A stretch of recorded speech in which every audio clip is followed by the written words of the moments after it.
السلام عليكم ورحمة الله وبركاته. أن هالكن مانتي واحد دوني أن كدرو كلمة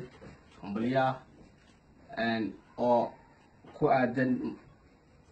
مناسبة سبيري تمن كمي تطبيق لما تقول ذيك سورتي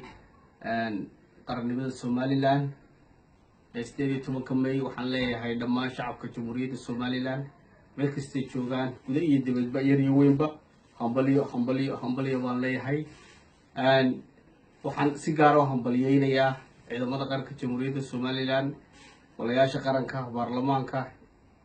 madaxweynaha iyo dhammaan shaqaalooyinaha qaranka Soomaaliland hambaliyo waan leeyahay dhammaan shacabka Soomaaliland gudaha iyo dibadda meel joogaan waxaan leeyahay sanadkiisa Ilaahay bashbash iyo barwaaqo inuu gaarsiiyo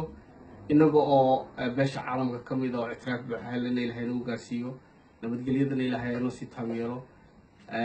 dhammaantiin waxaan leeyahay shacabka Soomaaliland hambalyo intaa kadib waxaan doonayaa halkan inaan raacsado laba kalmadood oo baad nabadeeda colaada ka soo noqnoqotay ee celaf weyn waxa weeyaan waxaan u dirayaa baaq nabadeed oo waxaan leeyahay dadka walaalaha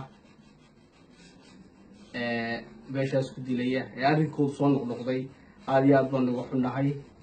waxaan dhammaan shacabka Soomaaliland iyo xukuumadda ugu baaqaya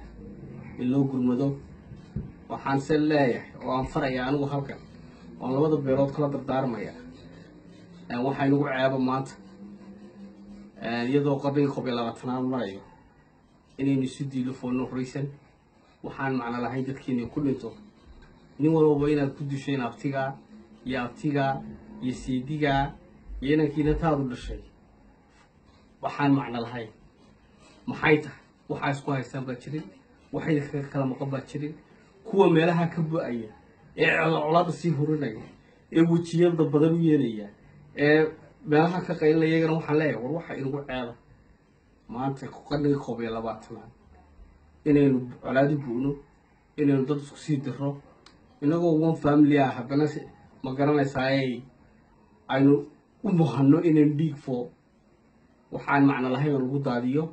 ceeb bay inagu tahay maanta hoogii iyo balanbalkii aynu ka soo gudubnay ee Ilaahay naga soo saaray gaajadii iyo colaadii qoqobkii iyo heriyo xumadii wixii Ilaahay naga soo saaray ee Ilaahay inooga gargaaray ee amniga ayna siiyay ee nabadgelyada ayna siiyay inaynu u muhanno oo aynu doonno ama sacabka u tuntaan ceeb bay inagu tahay maanta ceeb bay inagu tahay colaadu waynu garanaynaa waynu dhibkay leedahay gobolankay leedahay gaajaday leedahay iyo hoolaagay leedahay marka waxa leeyahay nabad waxaan si gaar ah ula hadlayaa dadka sii hurinaya waxaan leeyahay heer iyo xumaantii iyo gaajadii ninka u baahay waxba kaalama maqnay waxaanu soo marray nabadda ha lagu dadaalo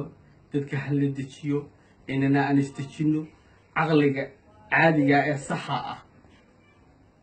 waa ku ceeb qofka u fakaraya maanta inaynu waxaan macna lahayn dhiigana ku daadino waxaan macna lahayn isugu dilo waxaan macna lahayn la isku dilo ceeb bay ku tahay qolada ayna ku joogtana meesha waxa la ku ceebowdeen Soomaaliland oo dhan baa ceebaysan deegaanka oo dhan baa ceebaysan waxa la gar qaata oo colaada soo afjara oo de qabsooma oo Ilaahay ka yaaba oo istiilka iska daaya family baa tiini ninka gabadhi walaashi ninkeedii baa dilaysaa inankiintii dhashay baa dilaysaa inankii waxaas aqli galiya maaha aad baa dhamaantii buu mahadsantiin arrinkaas aan uga xumahay baan ku yeelan tigaalay aad baan idin salaamayaa Ilaahay qulubtiina farxayso mariyaan leeyahay xukuumadda Soomaaliland waxaan leeyahay adiguna arrinka si dhaqso gacanta wax uga qabo waa arrinkaas waa inuu soo afgo'aa oo mar labaad inuu soo noqdo ceeb weyn bay nagu tahay aad baan idin salaamayaa waxaan leeyahay mar labaad iyo mar saddexaadba hambalyo Somaliland guul iyo gobonimo